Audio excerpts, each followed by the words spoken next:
Hello बच्चो, गणिताचा भाषा यूट्यूब चॅनलवरती तुमचं स्वागत आहे. तर बघा विद्यार्थी मित्रांनो, आपण एक्सरसाइज 1.4 स्टार्ट केलेली आहे मॅथमॅटिकल लॉजिक या चॅप्टरची.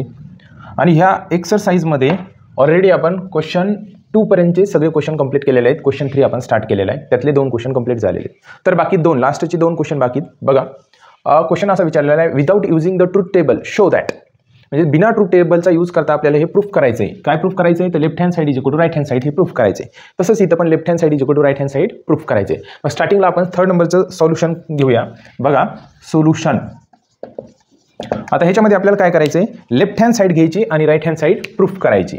मग बघा left hand side is equal to what is left hand side p and q or negation P and q or P and negation q. Left hand side घेतली is equivalent to. आता ह्याच्यामध्ये common काय आहे बघायचं तर and Q common आहे ह्या 2 ब्रॅकेटमध्ये. मग अँड क्यू आपण कॉमन असल्यामुळे ब्रॅकेटच्या बाहेर काढूया. बघा मग अँड क्यू जर कॉमन काढलं तर ब्रॅकेटमध्ये काय राहिलं पी ऑर निगेशन पी राहिलं. आणि हे पहा अँड क्यू बाहेर काढलं आपण. ह्या दोन्ही ब्रॅकेटमधनं अँड क्यू काय केलं आपण कॉमन काढलं. वाटलंच तर इथं अंडरलाईन करतो म्हणजे लक्षात येईल. हे अँड क्यू आपण काय केलं बाहेर काढलं हे अँड क्यू. मग ब्रॅकेटमध्ये काय राहिलं पी ऑर निगेशन पी. तसंच हे ॲज इट इज ठेवू आपण or P and negation Q is equivalent to. आता तुम्हाला माहिती आहे पी ऑर निगेशन पी ह्याचं आन्सर काय येतं ट्रूथ टेबलनुसार तर ह्याचं आन्सर येतं टी. हे ऑलवेज ट्रू असतं. आता पहा and q or P and negation Q वाटलंच त्याला इथं असा ब्रॅकेट देऊ आपण म्हणजे हे कन्फ्युजन होणार नाही.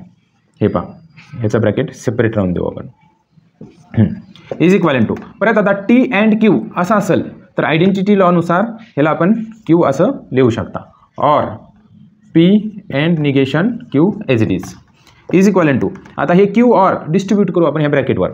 मग बघा q or P and q or negation Q is equivalent to q or p as it is and परत इथं क्यू ऑर निगेशन क्यू हा कॉम्प्लिमेंट लॉनुसार ट्रू असतो ऑलवेज ट्रू.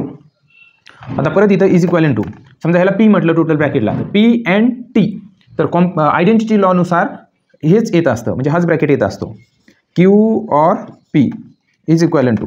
तर कम्युटेटिव्ह लॉनुसार ह्याचा क्रम चेंज केला तरी काही प्रॉब्लेम नाही. तर ह्याला लिहू शकतो आपण पी ऑर क्यू. बघा हेच प्रूफ करायचं होतं का हे पी ऑर क्यू म्हणजे लेफ्ट हँड साईड घेतली आणि आपण काय प्रूफ केलं right hand side.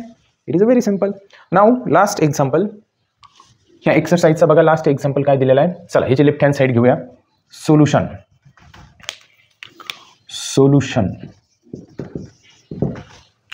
Take left hand side is equivalent to negation in the bracket P or negation Q implies P and negation Q bracket closed is equivalent to. हे negation as it is ठेवूया. स्टार्टिंगला आपण काय करूया conditional law use करूया. Conditional law काय असतो इथं साईडला सांगतो तुम्हाला. हे पहा पी इम्प्लाइज क्यू असेल तर कंडिशनल लॉनुसार ह्याला लिहितात निगेशन पी ऑर क्यू असं लिहितात. मग त्या लॉनुसार ह्या ब्रॅकेटला आपण टोटल पी म्हणू आणि ह्या ब्रॅकेटला क्यू म्हणू. मग त्याच्यानुसार निगेशन पी होईल म्हणजे निगेशन पी म्हणजे हे bracket P or negation Q or if then निघून जाईल हे इम्प्लिकेशन आणि or P and negation Q bracket closed is equivalent to. आता हे निगेशन ब्रॅकेटमध्ये अप्लाय करूया.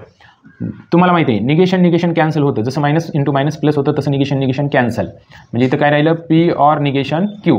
आता हे निगेशन ह्याला दिलं तसंच हे निगेशन ह्याला द्यायचं पण हे निगेशन इथून इथं जात असताना ह्या ऑरचं काय होतं अँड होतं म्हणजे थोडक्यात हे जहाज पलटी होतं हे पलटी करतं जहाज. ओके हे निगेशन अप्लाय केल्यानंतर ऑरचं अँड झालं आणि negation P and negation Q is equivalent to P or negation Q and परत हे निगेशन ह्या दोन्हीला सेपरेट द्यायचं. बघा डिस्ट्रीब्यूट करूया आपण निगेशन हे दोन्हीवर. तर बघा निगेशन पी अँडचं काय होणार पुन्हा ऑर होणार आणि हे निगेशन इंटू निगेशन कॅन्सल म्हणजे क्यू. बघा हेच प्रूफ करायचं होतं का P or negation Q and negation P or Q right hand side proof झाली.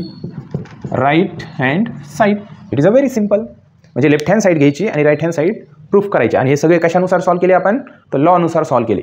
व्यवस्थित लॉचं रिव्हिजन करायचं, जिथं लॉ यूज केला आहे तिथं पुढे ब्रॅकेटमध्ये लिहायचं, ह्या जागेवर हा लॉ यूज करायचा आहे प्रॉपरली आणि अशा पद्धतीने आन्सर काढायचे. तर अशाच पद्धतीने पुढची एक्सरसाइज आपण पुढच्या व्हिडिओमध्ये कंप्लीट करूया, म्हणजे ह्या चॅप्टरची लास्ट एक्सरसाइज. तर मित्रांनो, या चॅनलला असेच नवीन व्हिडिओ बघण्यासाठी सबस्क्राईब करा, शेअर करा, लाईक करा आणि तुमच्या जे काही कॉलेजचे विद्यार्थी असतील 11th 12th सायन्सला त्यांना हा व्हिडिओ शेअर करा. थँक्यू.